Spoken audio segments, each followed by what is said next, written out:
Assalomu alaykum, hurmatli ustozlar va abituriyent yoshlar. Bugungi ikkinchi darsimizdan boshlaymiz.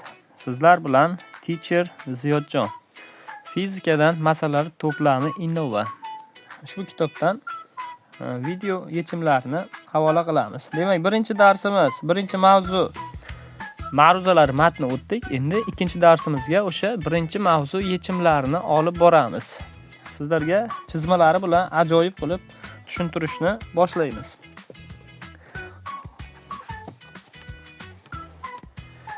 Xo'p, bu mavzudan qiyinroq bo'lgan masalalarni ko'rishni boshladik. 10-chi, 11-chi, 14-chi, 15-chi, 18-chi va 19-chi masalalarda video yechimini berib boramiz. Xo'p, 10-chini shartini o'qiyapman.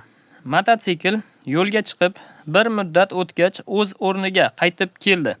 Shunda hisoblagichni ko'rsatishicha 300 km ga ortdi. Mototsiklning yo'li va ko'chish moduli nimaga teng? Bunday chizmalar bilan men tayyor qilib qo'ydim. Hop, videomiz uzayib ketmasligi uchun. Demak, mototsikl mana shu A nuqtadan yo'lga chiqdi va ma'lum bir masofani, ya'ni 300 kilometrni bosib keldi-da va yana o'z o'rniga qaytib keldi. Bunda ixtiyoriy jism harakat boshlab, harakat oxirida yana o'z o'rniga kelsa, uning ko'chishi 0 ga teng bo'ladi va bosib o'tgan yo'li, o'sha trayektoriya uzunlik bosib o'tgan yo'lini hisoblab qo'ysak, yo'li kelib chiqadi. Demak, S javob bizda. Yo'li 300 km, ko'chishi 0 km. S yo'lni belgiladim, L ko'chish. Endi 11-savol. 11-savolda aytayapti, geologlar guruhi avval sharqqa tomon 12 km, so'ngra g'arbga tomon 16 km yo'l yurib to'xtadilar. Guruh necha kilometr ko'chgan? Demak,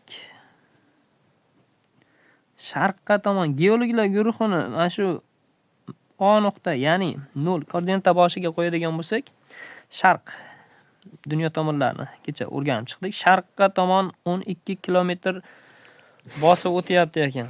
Demak, sharqqa tomon 12 yuritamiz. 12. Sharq tomonga 12 yurdik.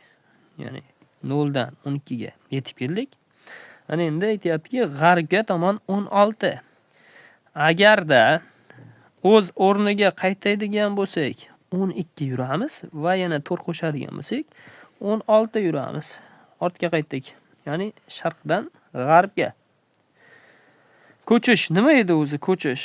Ko'chish jismning dastlabki va oxirgi vaziyatini tutashtiruvchi yo'nalishli kesmaydi. Demak, A nuqta koordinatasi 0 bo'lsa, B nuqtaning koordinatasi -4. Masofa necha bo'lyapti? L teng 4 kilometrga teng bo'lar ekan ko'chishimiz.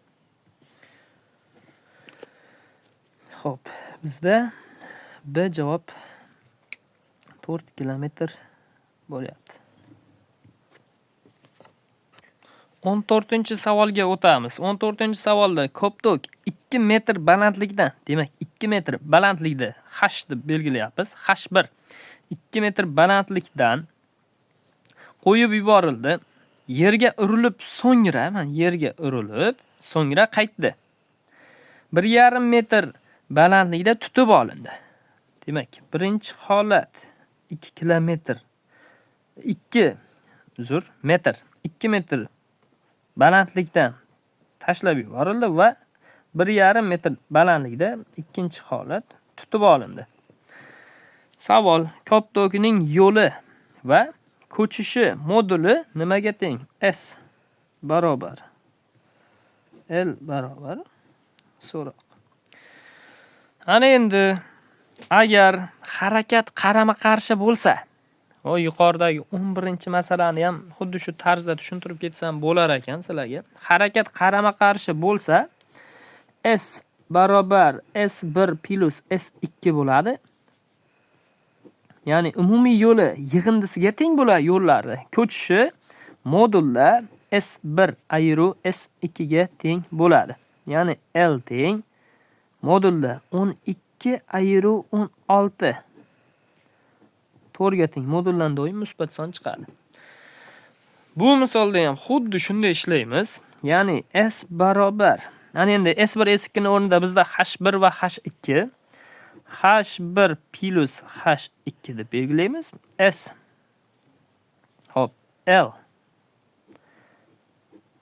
L barobar modulda H1 minus H2 deb belgilash kiritamiz.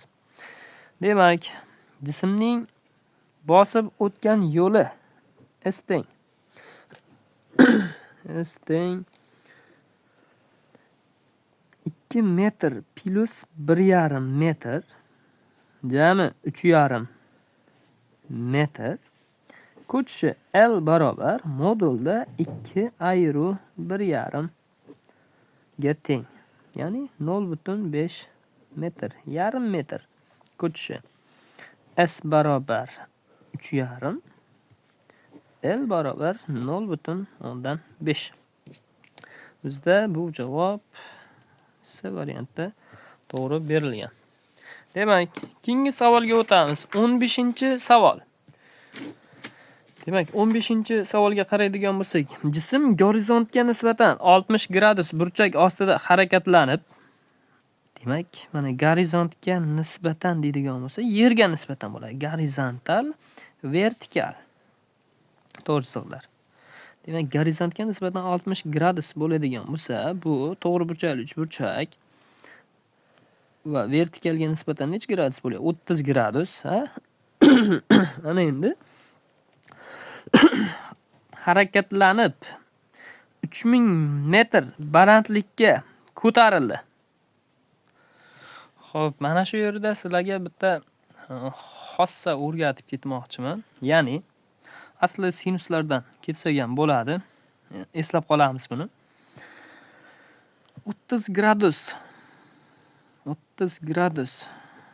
qarshisidagi son nechaga teng bo'ladigan bo'lsa, masalan, x deb belgilasam, 60 gradus qarshi shundan ildiz osti 3 marta katta bo'ladi. 30 gradus qarshidagi tomondan. 90 gradus qarshidagi tomon esa 2 barobar katta bo'ladi. Har ikki holatda ham 30 gradusga nisbatan olyapmiz. Xo'p, 3000 metr balandlikka ko'tarilibdi. Jismning gorizontal yo'nalishdagi ko'chishi, ya'ni x o'qi bo'yicha ko'chishini topishimiz kerak ekan. 3000 metr balandlik. H barobar 3000.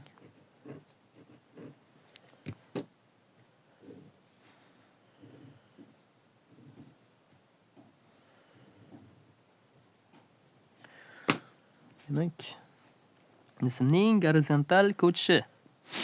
Mana bu yerdagi proporsiyaga qaraydigan bo'lsak, 60 gradus qarshi, ya'ni ildiz ostida 3x 3000 ga to'g'ri kelyapti. 30 gradus qarshisini topishim kerak bo'lyapti. 30 gradus qarshisi bizda x deb belgilaganmiz. Demak, men x topishim kerak ekan.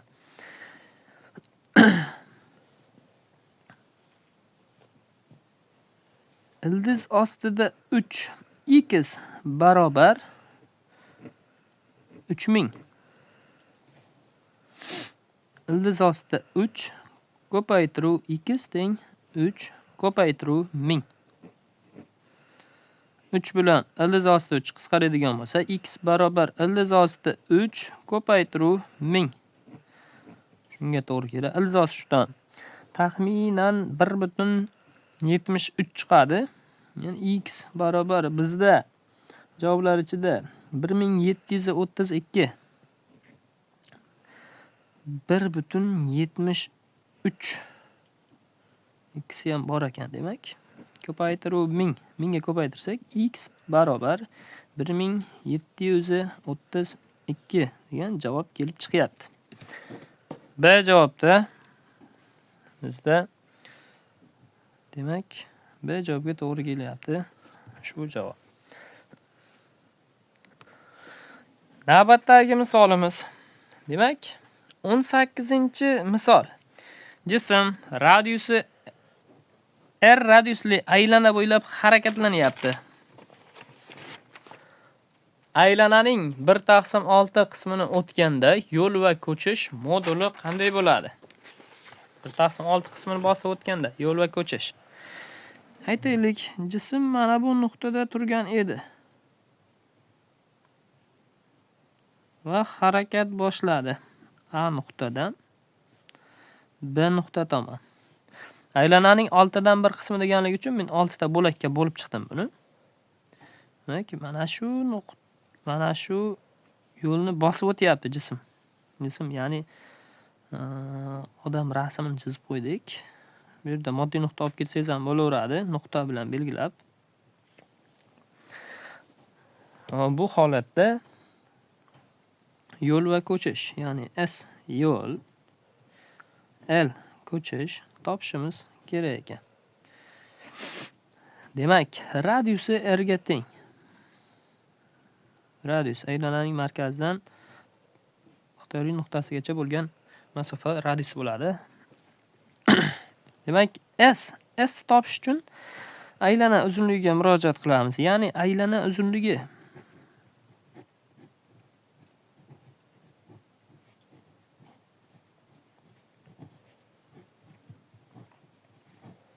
aylana uzunligining formulasi, topish formulasi L barobar 2 pi R ga teng.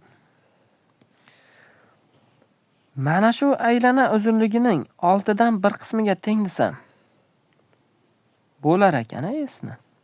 S mana shu bosib o'tgan yo'li, ya'ni jami aylana uzunligini 6dan 1 qismi 6 ga bo'lsak chiqib kelaveradi. Qisqartiradigan bo'lsam 2 bilan 6 g'arachga 3 suratiga 1. Pi taqsim 3 ko'paytiruv R. Bu bosib o'tgan yo'li bo'ldi. Ana endi ko'chishni topish uchun jismning boshlang'ich va oxirgi vaziyatini tutashtiramiz. Ya'ni boshlang'ich vaziyat A nuqta, oxirgi vaziyat B nuqta. Yo'nalish qo'yib qo'yamiz buni. L ko'chish. To'g'ri burchakli uchburchakka tayanib ishlasak, markaziy burchak 60 gradus va teng tomonli uchburchakka qo'yadigan bo'lsam, mana bu yer ham 60 gradus va bu yer ham 60 gradusga teng. Bu ham 60 gradusga teng bo'lsa, demak teng tomonli muntazam uchburchakka erishamiz ekan. Radiusi R ga teng edi, ya'ni L teng R bo'lib qolyapti. R ko'chishi ham o'sha radiusga teng bo'lar ekan. Bizda bu javob E varianti berilgan. S barobar pi taqsim 3 R, L barobar R. 19-savolga o'tamiz. Demak, 19-savolga qaraydigan bo'lsak, havo shari biror balandlikka vertikal ko'tarilgach, demak, havo sharini biz moddiy nuqta deb ketdik endi bu yerda. Balandlikka ko'tarildi, h balandlikka ko'tardik, mana. Ko'tarilgach, shamol esyapti. Shamol uni gorizontal yo'nalishda 120 metrga, demak, dastlab ko'tarildi. Birinchi holat bu nuqtada, ikkinchi holat ushbu nuqtada va uchinchi holat shu nuqtada paydo bo'ldi. Havo shari 120 metr balandlikka uchirib ketdi. Agar havo sharining ko'chishi 0,2 kilometr ko'chish demak, dastlabki va oxirgi vaziyat tutashtiruvchi yo'nalish kesma 0,2 kilometr bo'ladigan bo'lsa, uning o'tgan yo'li qanday? O'tgan yo'li deyapti, e'tibor beramiz. Demak, o'tgan yo'li birinchi holatdan uchinchi holatga, birinchi nuqtadan uchinchi nuqtagacha bo'lgan jami masofa, ya'ni S topishimiz kerak ekan. S nimaga teng? S h plus S x, x o'qi bo'yicha yurgan masofasiga teng. Uning uchun bizga nima kerak? H kerak. H topishimiz kerak.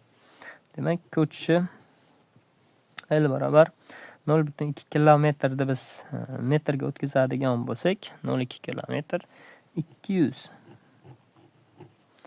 metr bo'ladi.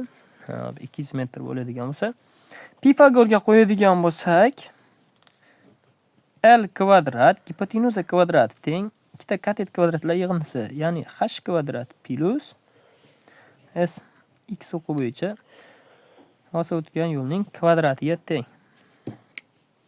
Mana shu ishchi formulamizdan foydalanamiz.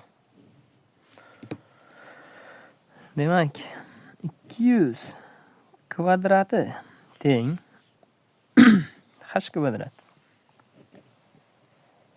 plus 120 ning kvadrati. 120 ni üst tarafga o'tkazadigan bo'lsak, h kvadrat barobar 200 ning kvadrati ayru 120 ning kvadrati. Bundan davom etadigan bo'lsak, h teng ildiz osti. A kvadrat minus b kvadrat. Bitta plus, bitta minus bo'ladi. 200 qo'shuv 120. 200 ayru 120. H barobar ildiz ostida. Demak, qo'shsak 320, ko'paytirib ayirsak 80. Ichkaridan ikkita 0 o'chirib, bittasini olib chiqamiz tashqariga. Demak, h barobar bitta 0 olib chiqadigan bo'lsak, 0 chiqib keldi. 32 8. Xo'p. Buni shunday yozib olsak bo'ladi, qulaylashtırib. 32 ni 2 ning 5-si 8 da 2 ning kubi qiladigan bo'lsak 8 da.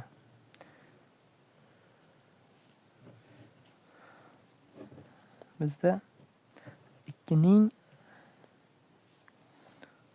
8-si hosil bo'lyapti. Demak, kvadrat ildiz bilan daraja qisqaradigan bo'lsa, 2 ning 4-si. Ya'ni 2 ning 4-si necha bo'ladi? 16. 16 chiqib kelyapti 0 oldiga.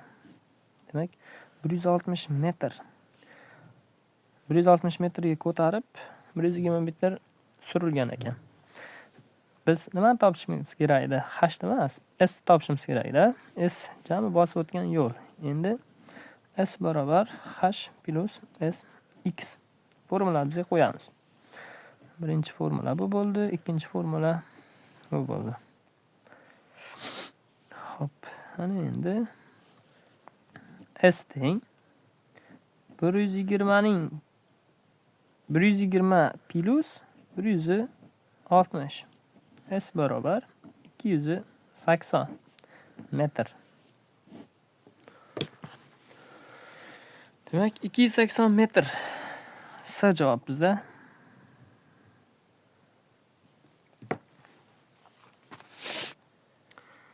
Shuning bilan bugungi video yechimlarimizga yakun yasaymiz va dars oxirida sizlarga bir qiziqarli savol tayyorlab qo'yganman. Ya'ni o'tilgan mavzu yuzasidan charxpalak aylanganda qanday harakat turi amalga oshiriladi?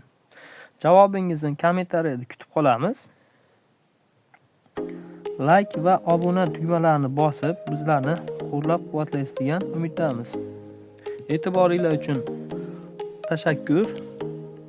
Keyingi darsda ko'rishguncha salomat bo'linglar.